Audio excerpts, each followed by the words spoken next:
إن الحمد لله نحمده ونستعينه ونستغفره ونعوذ بالله من شرور أنفسنا وسيئات أعمالنا إنه من يهد الله فلا مضل له ومن يضلل فلا هادي له أشهد أن لا إله إلا الله وحده لا شريك له وأشهد أن محمدا عبده ورسوله الذي لا نبي ولا رسول بعده اللهم صل على محمد ابن عبد الله وعلى آله وصحبه ومن والاه ولا حول ولا قوة إلا بالله رضينا بالله ربا وبالإسلام دينا وبمحمد النبي ورسوله ربنا زدنا علما وارزقنا فهما اللهم إنا نسألك علما نافعا ورزقا طيبا وعملا متقبلا اللهم إنا على ذكرك وشكرك وحسن عبادتك اللهم اشرح صدورنا بفيض الإيمان بك وجميل التوكل عليك وأحينا بمعرفتك وأمتنا على الشهادة بسبيلك إنك نعم المولى ونعم النصير اللهم آمين. Baik Ibu sekalian, mari kita awali, kita buka dengan basmalah. Bismillahirrahmanirrahim. Ini enggak pakai kabel tuh. Enggak pakai kabel ini. Enggak ada kabelnya.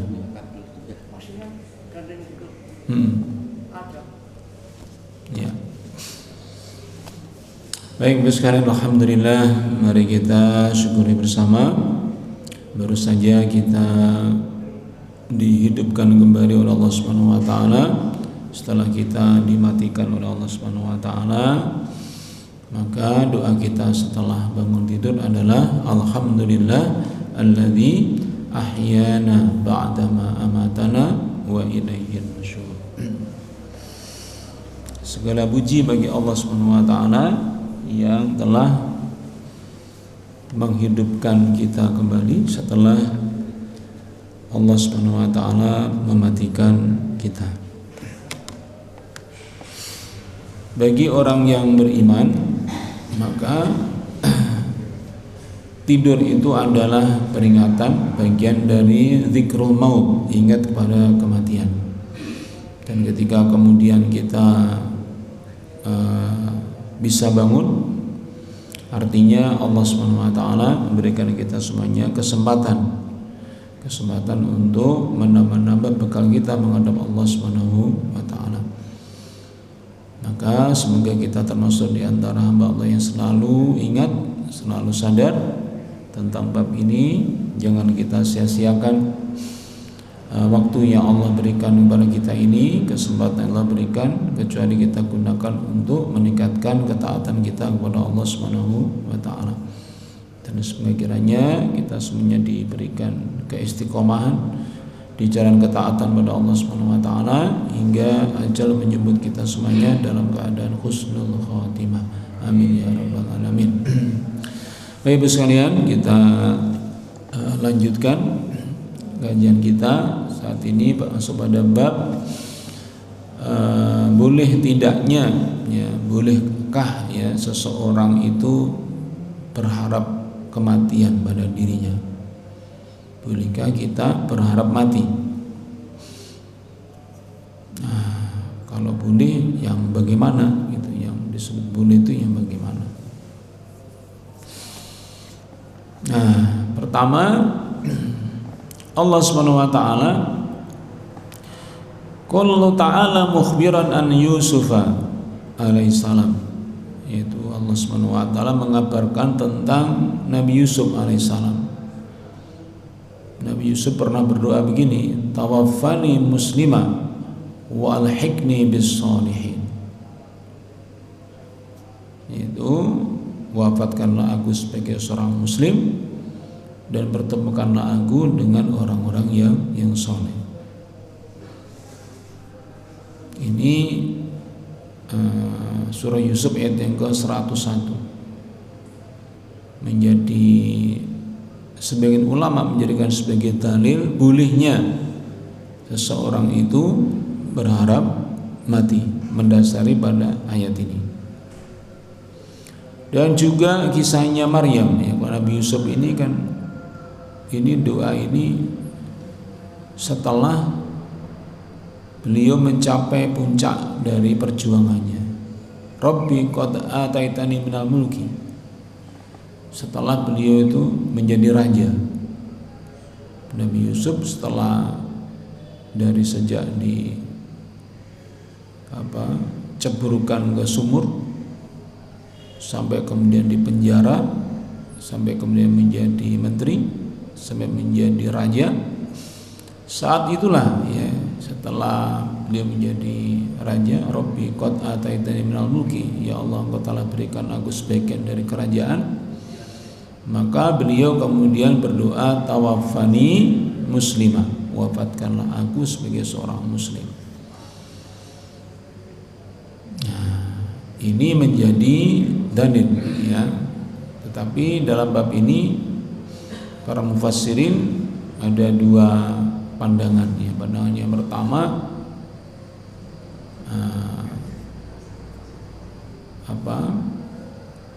wafatkanlah ini maksudnya bukan minta mati, tetapi maksudnya andaikan engkau wafatkan, jangan sampai tidak dalam keadaan sebagai seorang muslim.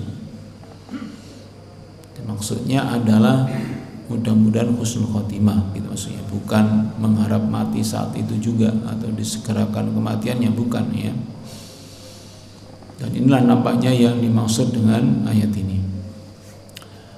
Sebagaimana juga dalam surah Maryam ayat yang ke-23 Allah berfirman tentang ibunda Maryam alaiha assalam, yaitu apa? Ya laitani mittu qabla hadha wa kuntu nasyam mansiya. Ibunda Maryam pernah berdoa, ya Allah, alangkah baiknya kalau sekarang aku mati saja, atau mati sebelum ini, bahkan sebelum ini, mitu qabla hada, dan supaya aku menjadi orang yang dilupakan, yang tidak ada yang tahu. Kenapa beliau berdoa demikian? Karena beliau difitnah setelah hamil Nabi Isa, karena tanpa ayah, difitnah sebagai perempuan yang berzina. Terlalu berat ya fitnah atau tuduhan kaumnya pada waktu itu ya, sebagai seorang yang sangat menjaga kesucian dirinya, yang sangat terhormat, tiba-tiba kemudian difitnah telah hamil dari perzinahan. Maka saking beratnya beliau katakan, ya laitani mittu qabla hada, alangkah baiknya sekiranya aku mati sebelum ini. Maksudnya mati dalam badan tidak kena fitnah. Nah itu Maryam ayat 23 ya, yang menjadi dalil kebolehan ya, jawazu tamanni al-maut, bolehnya mengharap mati. Tetapi ada pembatasannya atau ada tafsilnya,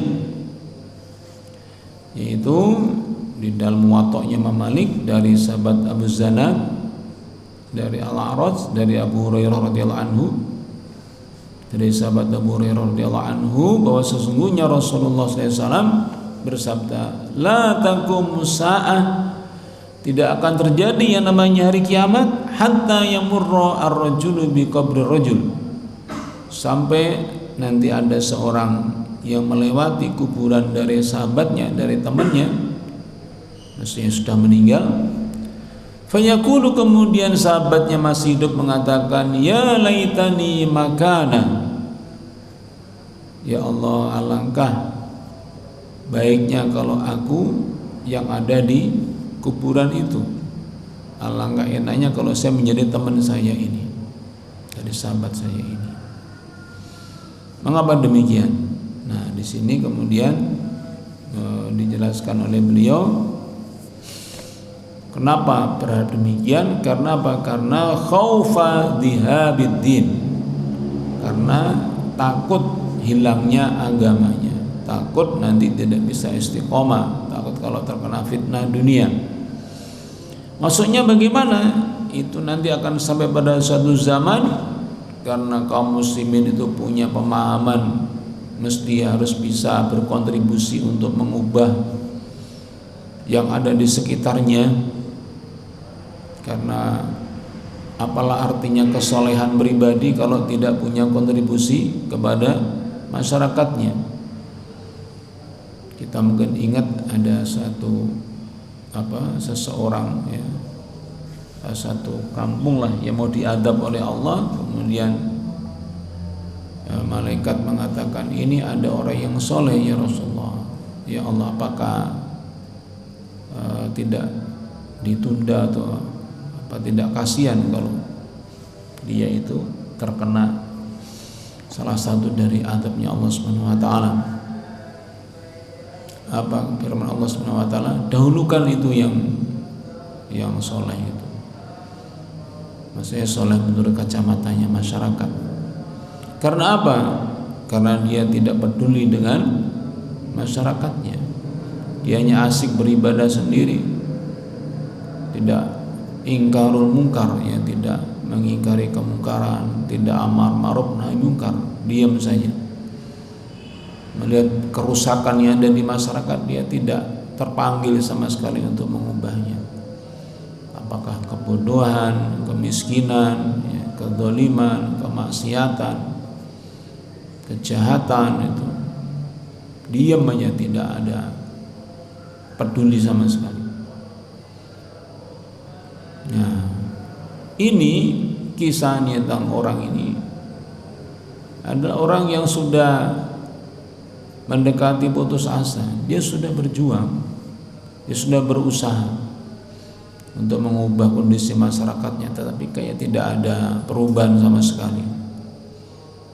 Sementara diingat dengan sahabatnya yang telah gigih berjuang menampakkan hasilnya sebelumnya dan berakhir dengan husnul khotimah, dia seperti cemburu dengan sahabatnya ini. Alangkah mulianya, alangkah nikmatnya saudara saya ini. Mendingan saya mengganti posisi dia dikubur daripada saya sekarang ini yang tidak berdaya menghadapi berbagai macam kemungkaran yang ada di sekitarnya. Kalau kondisinya yang terakhir ini yang terjadi, maka beliau, yaitu Imam Al-Qurtubi menyatakan boleh berdoa berharap mati itu boleh, tetapi tentu saja dengan doa yang sudah pernah kita sampaikan kemarin bulan lalu, yaitu apa? Doanya seperti ini: Allahumma ahyini ma kanatil hayatu khairan li. Ya Allah, hidupkanlah aku sekiranya hidup itu baik bagiku. Wa tawaffani idza kanatil wafatu khairan li. Dan wafatkanlah aku sekiranya wafat itulah yang terbaik bagiku. Ya, maksimalnya seperti itu. Karena dunia itu penuh dengan misteri, penuh dengan hal yang ghaib yang kita tidak tahu hakikatnya. Ya, kita mungkin sudah berusaha tapi nggak ada hasilnya. Ada orang yang usahanya biasa aja dapat hasilnya, sehingga membuat kita berpikir, ini sebenarnya apa hakikatnya, sebenarnya apa sih yang sedang terjadi. Dan ini membuat kita kadang-kadang kebingungan, ya, karena menghadapi situasi yang sangat berat, ya, sebagaimana yang terjadi di Palestina misalnya. Ini kan bagaimana penderitaan selama hampir 80 tahun, ya, pembantaian, kekejian, kekejaman, penindasan, embargo. Sementara di sana banyak, ya, sebagian besarnya orang-orang yang soleh, orang yang bertakwa. Tetapi kemudian seolah, ya, kezaliman penjajah Zionis ini tidak ada yang bisa menghentikan, seperti tidak ada lawan gitu. Sehingga sampai pun negara-negara Arab yang di sekitarnya seperti sudah tidak punya daya sama sekali, hanya mengutuk, hanya diam, bahkan mendukung. Sehingga kemudian seolah dibiarkan hanya bangsa Palestina sendiri yang berjuang menghadapi,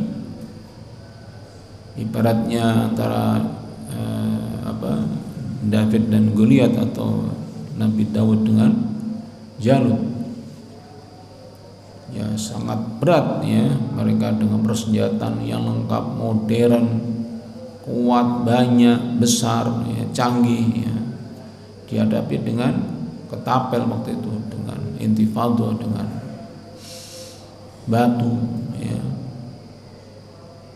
sehingga kayak cuma diketawain saja oleh Zionis. Antara penjajah dengan yang dijajah itu kemampuannya ibarat bumi dengan langit.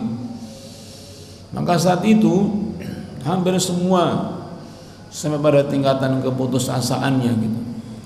Kayaknya sudah nggak ada harapan lagi, nggak usah kita melawan karena sangat berisiko akan dihancur leburkan, dibinasakan. Tapi ternyata itu di antara mereka bangsa Palestina sendiri itu dengan kesabarannya, dengan ketegarannya, dengan keberaniannya, dengan optimismenya itu berupaya untuk membangunkan umat ini bahwa tidak ada alasan selemah apapun untuk melawan kezaliman, meskipun harus menemui syahidnya. Hanya sekarang ya ada hasilnya, bahkan hasilnya luar biasa. Dunia seperti tersentak, bangsa-bangsa Arab jadi seperti malu karena ternyata dengan persenjataan yang sederhana terus bertahan, bisa membangun terowongan dan sebagainya. Akhirnya saat ini mereka bahkan dikatakan oleh banyak pengamat adalah pasukan terbaik di dunia sekarang. Ini adalah pasukannya Palestina, itu Al-Qassam itu, atau Jihad Islam ya, para pejuang di Palestina itulah pasukan terbaik di dunia, meskipun dengan senjata yang seadanya. Nah itulah Ibu sekalian, hidup kita ini terus dihadapkan dengan pilihan, apa maknanya optimisme, apa maknanya putus asa, bagaimana kita menghadapi hidup dalam pribadi kita, keluarga kita, masyarakat kita ini dengan kadar masalah yang sama. Ada orang yang masih optimis, ada yang sudah putus asa. Itu semuanya terkait dengan kadar iman kita. Kalau kita dikit-dikit putus asa, dikit-dikit menyerah, itu mental kita sedang jatuh, kita nggak sadar gitu. Nah, makanya hati-hati kita ini dalam mensikapi situasi.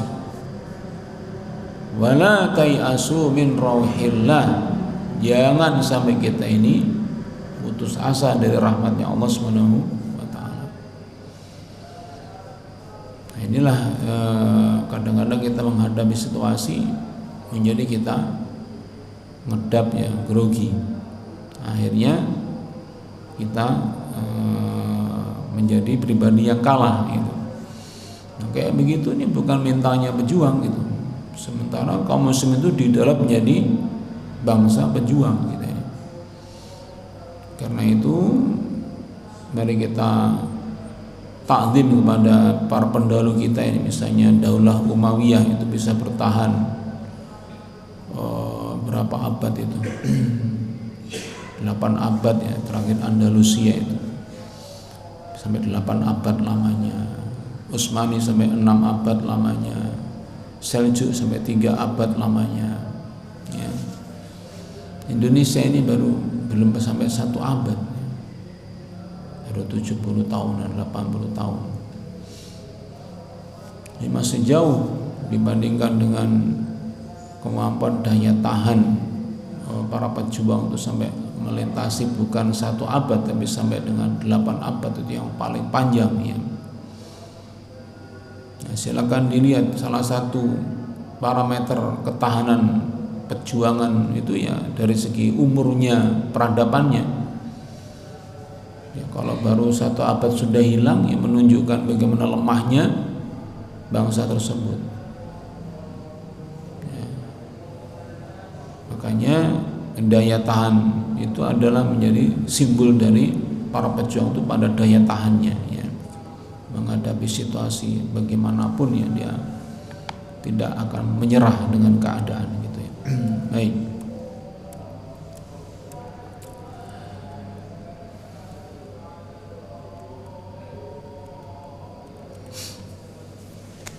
Nah, maka kemudian berikutnya adalah bagaimana kita memanfaatkan situasi yang atau kesempatan yang Allah berikan kita saat ini supaya energi kejuangan kita tidak pernah pudar. Semangat kita untuk beramal, untuk beribadah, untuk berjuang, berkorban supaya tidak pudar itu harus kita pelihara betul. Di antaranya apa? Dengan zikrul maut. Ini di dalam Sunan An-Nasa'i dari sahabat Abu Hurairah radhiyallahu anhu, dia berkata telah bersabda Rasulullah sallallahu alaihi wasallam, "Aksiru dzikra hadimil ladzat," yakni al-maut. Perbanyaklah oleh kalian mengingat sang penghancur kenikmatan atau kelezatan dunia, yaitu apa? Kematian. Jadi salah satu yang membuat energi kaum muslimin itu nggak ada habisnya karena ingat mati.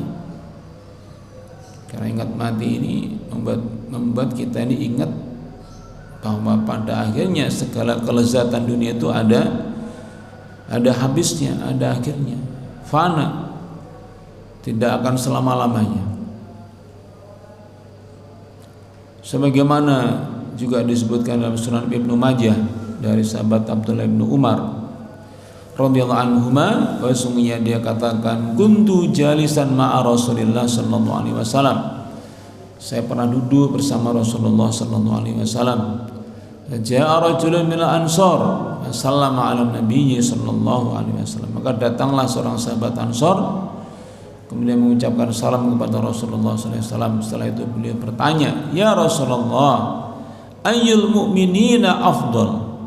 Wahai Rasulullah, siapakah orang beriman yang paling utama itu siapa?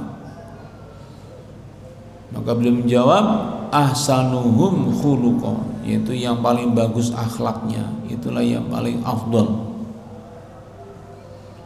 Qala, kemudian sahabat Ansar itu bertanya lagi, fa ayyul mu'minina akyas, siapakah orang beriman yang paling cerdas, yang paling jenius itu ya Rasulullah? Maka Nabi menjawab, aktsaruhum lil mauti dzikra, itu yang paling banyak ingat mati. Wa ahsanu lima ba'dahu isti'dadan, dan yang paling bagus dalam menghadapi hari setelah kematian itu. Ulaikal akyas, itulah orang beriman yang cerdas, yang jenius. Nah, jadi ini juga bagian dari yang terus perlu kita introspeksi diri, muhasabah kita ini. Kira-kira kita ini seberapa kadar kita untuk ingat pada kematian, dan seberapa kita sibuk untuk membekali diri, menyiapkan diri menghadapi hari setelah kematian, di mana kita nggak bisa beramal lagi, nggak bisa nambah bekal lagi, kecuali 3 yang masyhur atau 7 pada hadis yang lainnya. Nah, karena apa? Karena kematian adalah pemutus segala kelezatan kita di dunia. Nah, sebenarnya kita ini kalau cukup ingat pada kematian itu, kalau benar ingatnya itu sudah membuat kita terhilangkan rasa malas kita. Kalau benar ingat matinya itu akan membuat kita merasa sayang kalau waktu yang Allah berikan itu kita buang percuma, tidak ada karya, tidak ada makna. Ya, karena apa? Karena ingat bahwa itu nggak tahu sampai kapan Allah kasih kesempatan itu. Ya. Min husni islamil mar'i tarkuhu mala, yakni di antara kebaikan orang yang seorang muslim itu apa? Itu meninggalkan hal yang kira-kira nggak ada maknanya, nggak ada maslahat, nggak ada manfaatnya, itu nggak usah dilakukan. Karena apa? Ya, kita kejar-kejaran waktu, nggak tahu sampai kapan Allah berikan kita usia ini. Meskipun Rasulullah berikan ancer-ancer kan, berapa umurnya, rata-rata umurnya umat Muhammad itu sitin ila sabain, ya 60-70 tahunan saja. Kalau ada yang lebih dari 70 tahunan itu sudah bonusnya udah berjalan.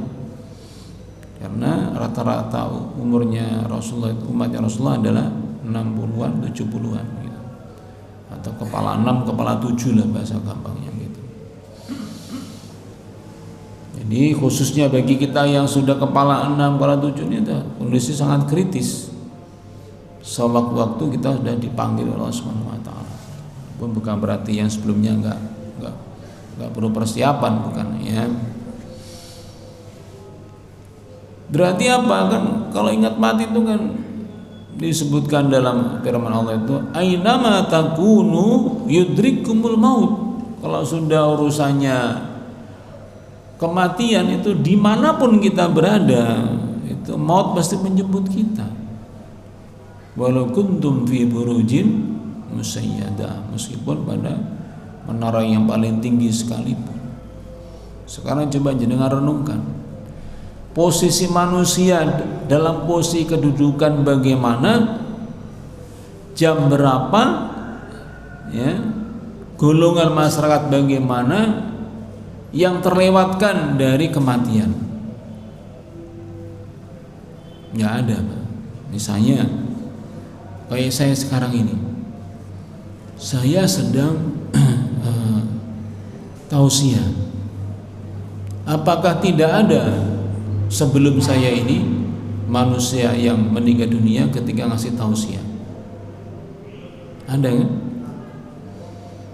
Jenengan duduk sebagai yang sedang ikut majelis taklim.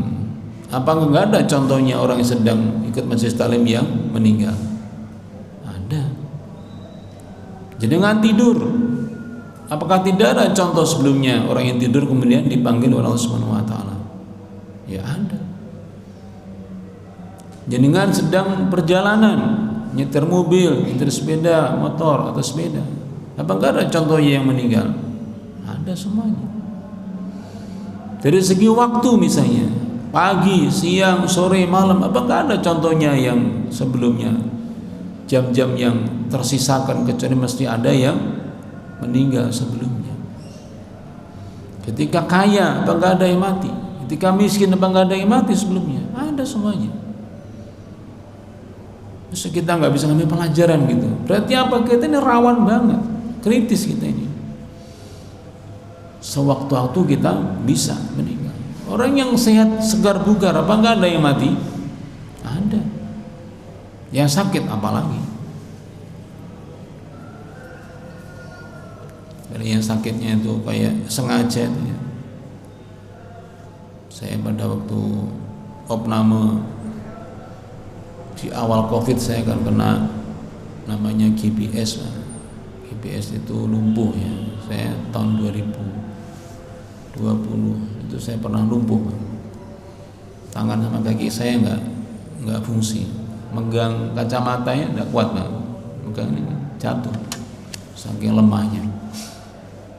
Nah, di sebelah saya ini ada, saya masuk sal 27 di Saiful Anwar, itu salnya orang yang sudah mau mati semua itu, karena udah dokter sudah angkat tangan ya, karena waktu itu ya musibah, maksudnya banyak yang sakit parah ya, saya dimasukkan di sal 27.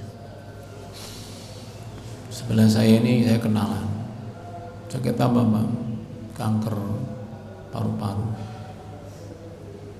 Kenapa kok sakit apa?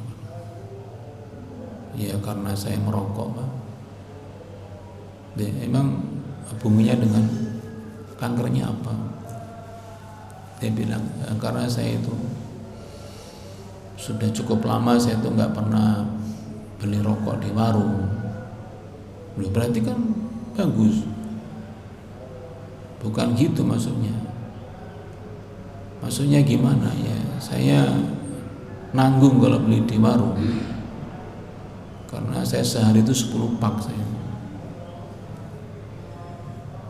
Jadi saya belinya ke grosir gitu.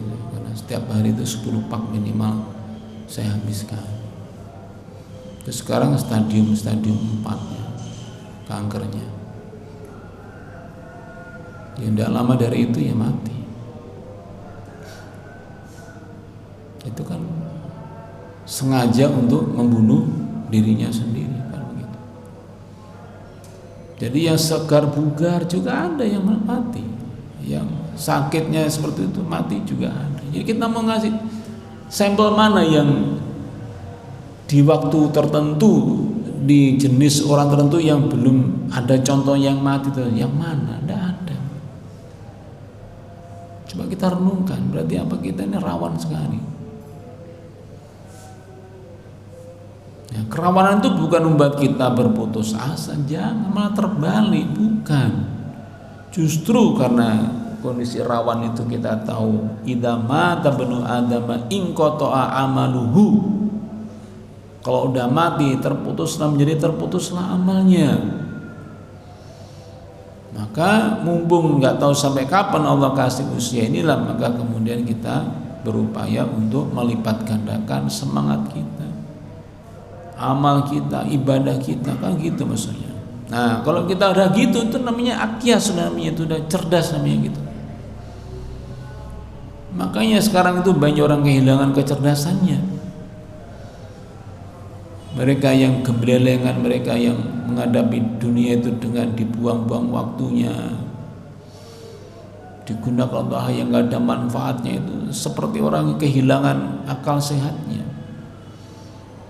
Ya, seolah dia ini mengatakan saya masih aman, masih lama, kan gitu. Dari mana dia punya rumus seperti itu? Dari data yang mana membuat dia itu tenang? Karena masih muda. Memang nggak ada contoh yang muda meninggal, bukan ada, banyak. Oh, karena saya sehat walafiat, kayaknya masih jauh dari kematian. Dari mana dia menyimpulkan begitu? Banyak orang yang kehilangan akal sehatnya.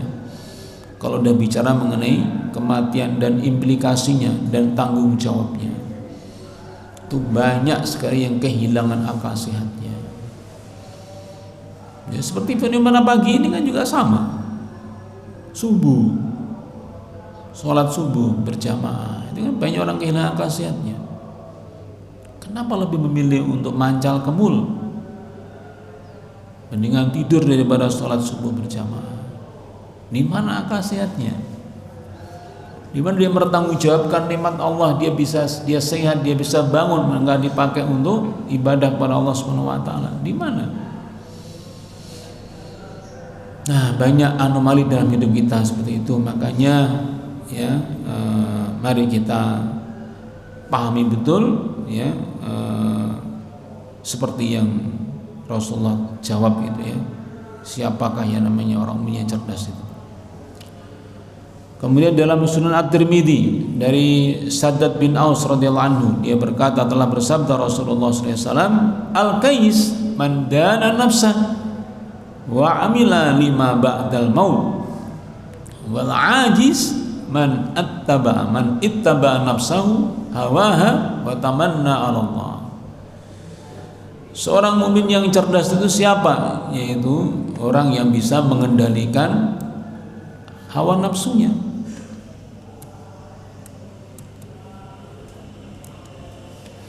Seorang yang bisa mengendalikan hawa nafsunya itulah namanya orang yang cerdas dan beramal untuk menghadapi setelah kematiannya. Sebaliknya, siapakah orang yang lemah? Yaitu orang yang mengikuti hawa nafsunya, tetapi dia berharap mendapatkan surganya Allah Subhanahu wa taala. Ya, nuruti hawa nafsu tapi tidak mau celaka di akhirat. Itu orang yang lemah. Jadi sebagian besar manusia itu ya orang yang lemah, karena nggak mau beriman. Beriman aja nggak mau. Ini belum amalnya, baru beriman sudah. Saat ini kan di dunia ini memang kalau nggak salah sekarang umat Islam yang terbanyak di dunia, juara satu lah, ranking satu pemeluknya. Tetapi belum mayoritas mutlak ya. Di jumlah antara seluruh kaum muslimin dibandingkan dengan yang non muslim, tetap kita masih minoritas. Walakinna aktsaran nasi la yu'minun, la ya'lamun, la yafqahun. Ya begitu. Jadi mayoritas manusia itu dalam kondisi lemah. Lemah gimana? Lebih dia tunduk pada hawa nafsunya, dia dikendalikan oleh hawa nafsunya. Itu contoh orang yang lemah kayak begitu. Tapi orang yang cerdas, yang jenis, kalau dia itu bisa mengendalikan hawa nafsunya, jangan dikendalikan hawa nafsunya. Wa qala As-Suddi fi qouli ta'ala, berkata Imam As-Suddi seorang mufassir menanggapi firman Allah SWT dalam surah Al-Mulk ayat yang kedua, alladzi khalaqal mauta wal hayata liyabluwakum ayyukum ahsanu amala. Dialah zat yang telah menciptakan kematian dan kehidupan agar Allah uji kalian mana di antara kalian yang paling bagus amalnya. Maksudnya dari ayyukum ahsanu amala menurut Imam As-Suddi adalah aktsarukum lil mauti dzikra. Itu yang paling banyak ingat pada kematian. Walau ahsanu istidadan, dan yang paling bagus mempersiapkan dirinya menghadapi setelah kematiannya itu. Faminhu asyaddu khaufan wahdarun, dan dialah yang sangat takut ya menghadapi kematian itu, dan dia sangat berhati-hati. Nah, itu profil dari ayyukum ahsanu amala. Jadi sumber motivasi kita untuk giat beribadah, berjuang, berkorban itu banyak Bapak sekalian. Salah satunya ingat mati gitu maksudnya. Makanya kita itu mari kita usahakan betul ya. Kita usahakan kalau ada berita saudara kita yang meninggal itu segera kita takziah. Lebih bagus lagi kalau apa? Sempurna. Sejak memandikan kita sudah di situ.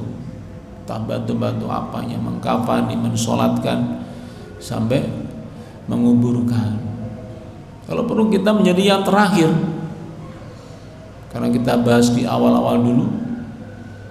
Jadi masa-masa kritisnya orang yang meninggal itu apa? Itu ketika terompah terakhir terdengar dari pentakziah, annahu sami'a kharqani ali.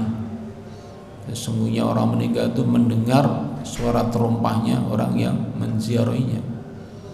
Kalau sudah habis tidak ada lagi yang menziarahi, maka malaikat kemudian bertanya 3 hal itu.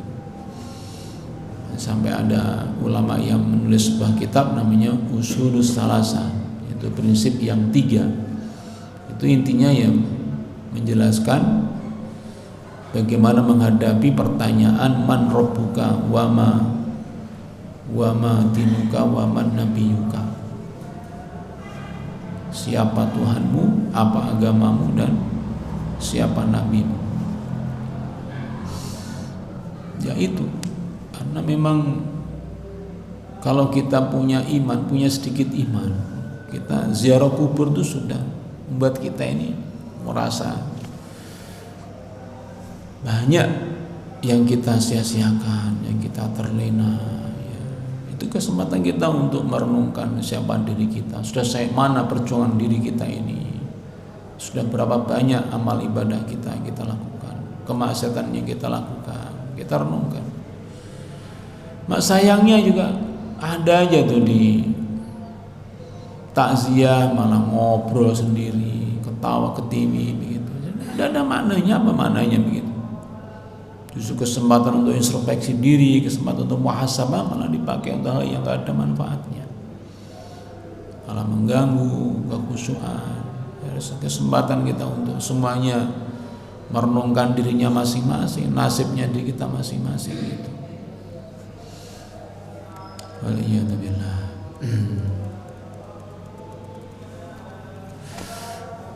Ya, itu saya kira Bapak sekalian yang bisa saya sampaikan. Ya, ini adalah tadzkirah, peringatan buat saya pribadi khususnya dan jenengan semuanya. Ya kita semuanya lah. Dan mungkin juga sebagian besar kita sudah tahu masalah ini. Tapi orang beriman itu yang dibutuhkan bukan cuma yang belum pernah kita tahu sehingga kita datang ke majelis ilmu, tetapi wadzakir fa inna dzikra tanfa'ul mu'minin. Ya, berilah peringatan peringatan, karena sesungguhnya peringatan itu pasti ada manfaatnya bagi orang yang beriman.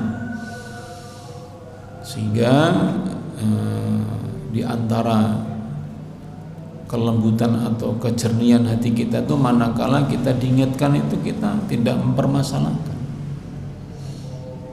Jangan terus-terusan nyapa nggak tahu datang ke pengajian di NH lagi. Soalnya kuabe sing diomongin aku ngerti kabeh. Sekali gunane aku nyari pengajian yang saya belum pernah tahu. Dikira pengajian itu hanya untuk urusan tahu sama nggak tahu. Enggak gitu ya.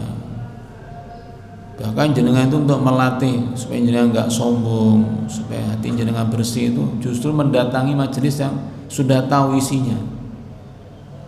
Temanya apa? Apa misalnya kita sudah tahu, kita malah ingin jadi pendengar yang baik. Itu malah bagus.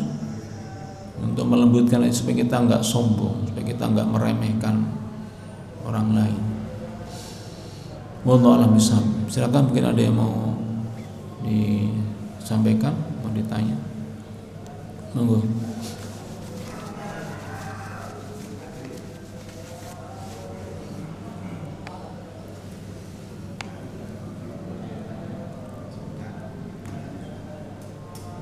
Boleh tanya?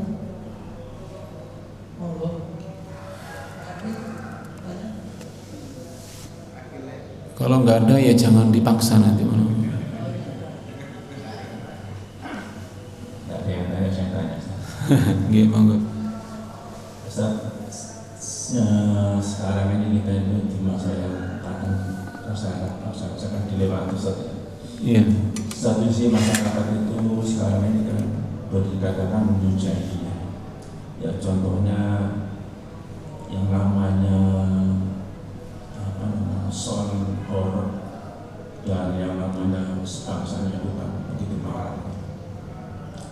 Namun manakala kita itu mengingatkan, kadang kita itu malah dibenci di masyarakat. Jadi itu semacam dilema. Iya. Contoh kecilnya misalkan kita ini menghadapi satu event kayak 17-an itu kita salah arahnya. Menjadi dilema dan yang jangan buat seperti itu. Kita tuh menjadi ya apa ya, di masyarakat kita sudah semacam itu sekarang banyak. Nah, sikap kita gimana gitu sekarang ini? Saya kadang-kadang ketika diajak musyawarah itu agak miris gitu. Ketika kita itu mau mengatakan kebenaran, di satu sisi masyarakat sudah seperti itu kebanyakannya itu. Nah, sedangkan kalau kita biarkan sendiri ya seperti itu, saya lakukan seperti itu. Bagaimana sikap menyikapi seperti itu? Terima kasih. Baik, pertama tradisi atau budaya atau adatnya di masyarakat itu perubahannya itu kalau ditanya siapa yang paling bertanggung jawab ya negara atau pemerintah. Jadi tanggung jawab pemimpin muslim atau yang punya visi keislaman itu adalah bagaimana masyarakat itu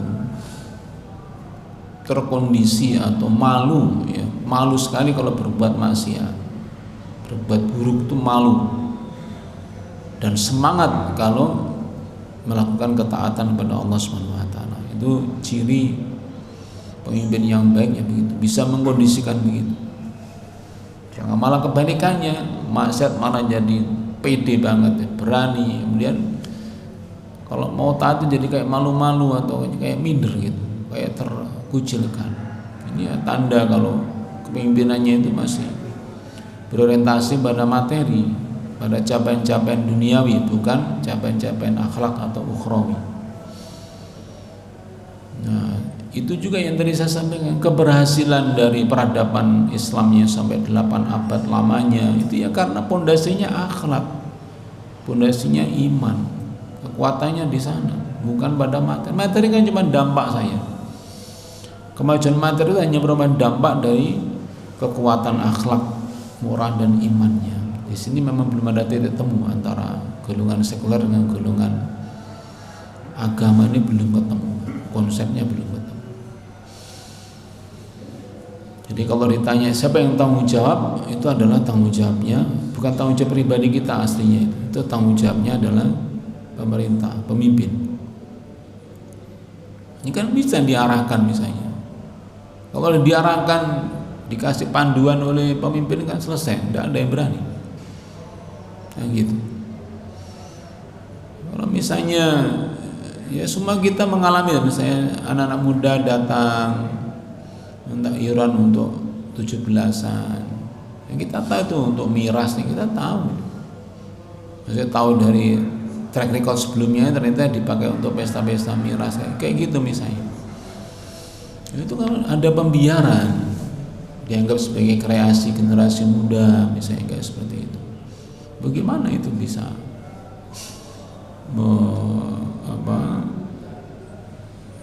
menjadi tanggung jawab masing-masing yang berat? Nanti akhirnya tadi itu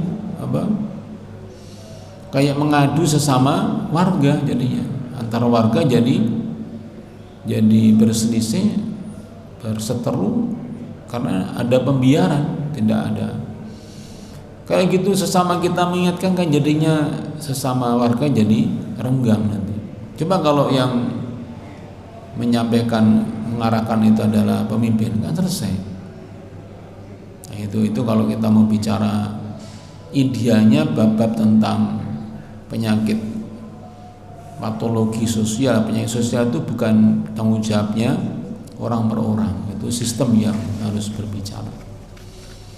Nah, kitanya bagaimana?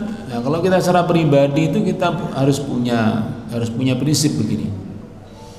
Siapapun kita ini, maka kita harus menjadi seperti air.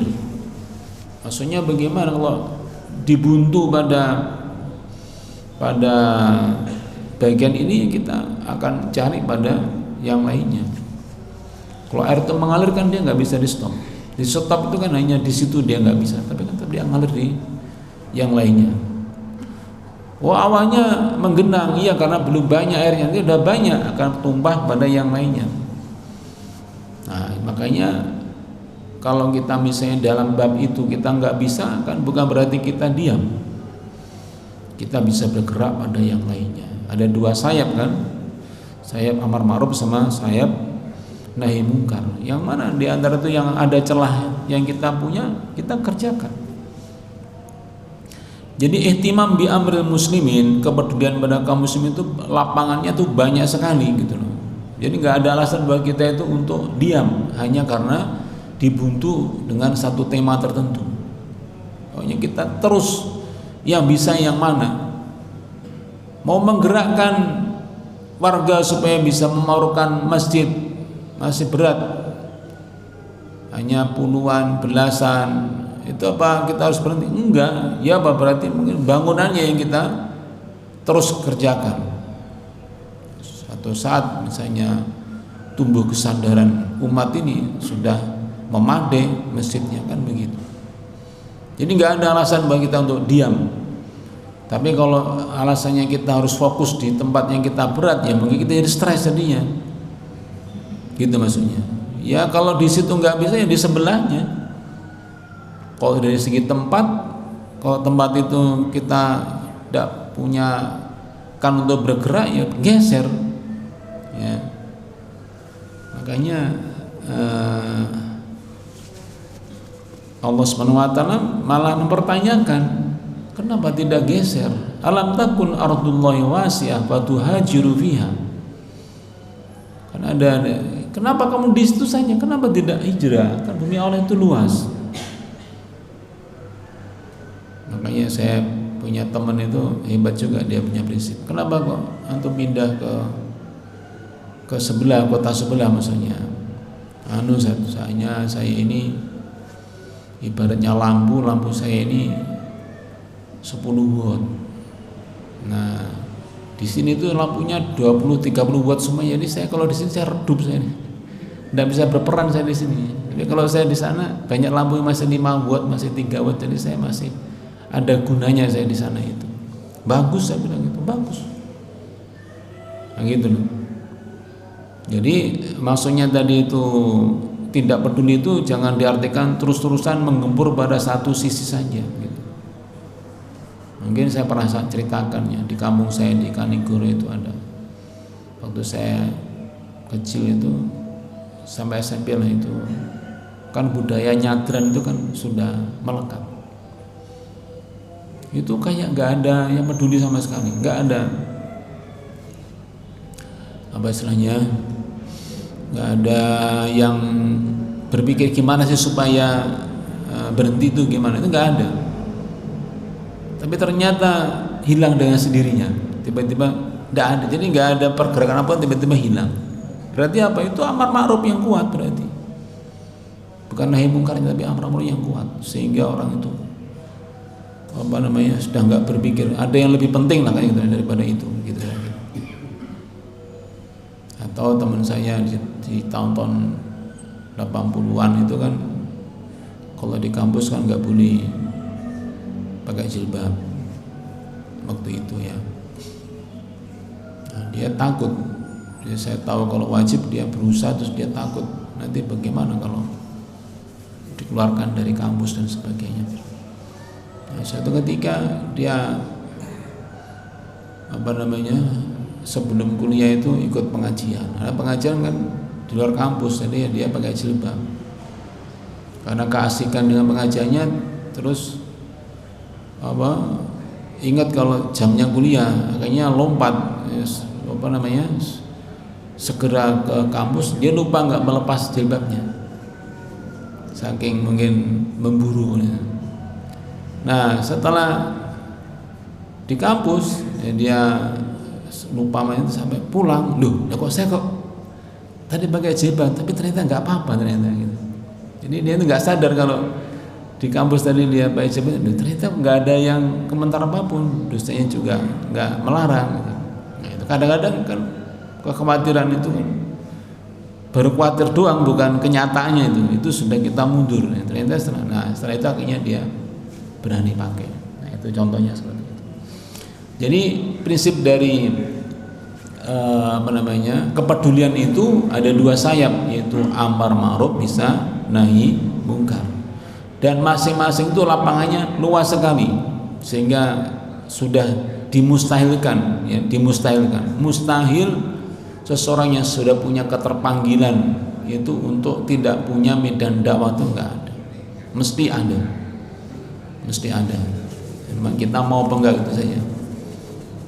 Jadi tidak ada alasan bagi kita untuk tidak peduli dengan kondisi kaum muslimin itu. Siapapun kita, itu mesti Allah sudah ada kasih lahannya yang sesuai dengan kita itu. Matan ya. Baik, demikian sekarang yang bisa sampaikan. Nggih, monggo. Terkait dengan kematian tadi ya. Kemudian apa-apa saja yang dilakukan secara konkret untuk menghadapi kehidupan sesudah mati. Dan ini pertanyaan kubur juga Ustaz. Iya. Ya persiapannya tidak disebutkan secara spesifik ya, tidak ada taksisnya. Apapun bentuk ibadah kita, sepanjang itu bisa meningkatkan iman dan takwa kita, mari kita lakukan. Dan masing-masing kita nggak harus sama, ya semua mempunyai kecenderungan masing-masing. Mana yang bisa kita lakukan. Nah, kalau pertanyaan kubur ya sudah masyhur 3 itu. Yang kubur itu ya man rabbuka wa ma dinuka wa man nabiyuka. Tetapi tidak semudah yang kita bayangkan. Kita apalkan itu nggak bisa, Pak. Hanya mengapalkan siapa Tuhanmu Allah, apa kamu Islam, siapa Nabimu Muhammad, terus dihafal nih. Mari ngono maksiat, mari ngono berbuat dolim. Pokoknya aku itu ben aman, wis hafal aku pokoknya. Kalau ditanya malaikat man rabbuka, jawab Allah, walaupun dia nggak pernah beribadah kepada Allah, nggak bisa. Nggak pernah saya ceritakan itu. Ada seorang yang mau meninggal ya saya diminta mentalkin ya saya talkin. Istrinya yang menyuruh saya mentalkin, saya talkin. Pak, ikuti saya, ucapkan la ilaha illallah. Jawaban dia apa? Saya tidak bisa mengucapkan la ilaha illallah. Itu ngomong itu. Saya sampai kaget itu. Pak, ikuti saya, ucapkan la ilaha. Saya tidak bisa mengucapkan la ilaha illallah. Bagaimana itu? Jangan main-main dengan mengatakan begitu. Oh, gampang itu nanti. Man rabbuka, siapa Tuhanmu? Allah. Beres. Enggak gitu. Kalau kita selama di dunia tidak mengimani Allah Subhanahu wa taala, enggak bisa kita jawab, enggak bisa. Bagaimana kita ditanya wa man nabiyuka, siapa Tuhanmu, tapi kita enggak pernah patuh kepada Rasulullah? Gimana ya enggak bakal bisa jawab? Itu kan maksudnya bukan jawaban tebak-tebakan siapa dijawab siapa, kan bukan gitu maksudnya. Itu kan maksudnya itu adalah hubungannya dengan iman dan Islam itu bagaimana. Iman, Islam, ihsan, kan gitu maksudnya. Apalah maknanya kemudian hanya di lisan saja. Qalatil arabu amanna kullam tu'minu walakin qulu aslamna. Orang Arab kampung Badui itu mengatakan saya telah beriman. Belum, kamu itu baru beragama Islam. Karena apa? Balamma, karena belum yadkhul imanu fi qulubikum, karena iman belum masuk di hatimu, kamu baru lisannya aja mengucapkan Islam. Karena dalam Al-Hujurat kan dikatakan demikian, ayat yang ke-14. Nah, makanya persiapan pertanyaan di alam kubur itu nggak bisa dengan menghafalkan 3 jawabannya itu, enggak. Ya berarti kalau man rabbuka, ya bagaimana kita menguatkan iman kita kepada Allah. Wa madinuka, ya bagaimana kita memperjuangkan agama Allah. Wa man nabiyuka, ya bagaimana kita meneladani Rasulullah sallallahu alaihi wasallam. Ngerti ya? Baik, saya kira demikian. Mohon maaf ya, saya mau ke Makassar ini jam 10 pesawatnya. Mudah-mudahan nyampe. Kita akhiri dengan doa kafarah majelis. Subhanakallah bihamdika asyhadu an la ilaha illa anta astaghfiruka wa atubu ilaik. Assalamualaikum warahmatullahi wabarakatuh.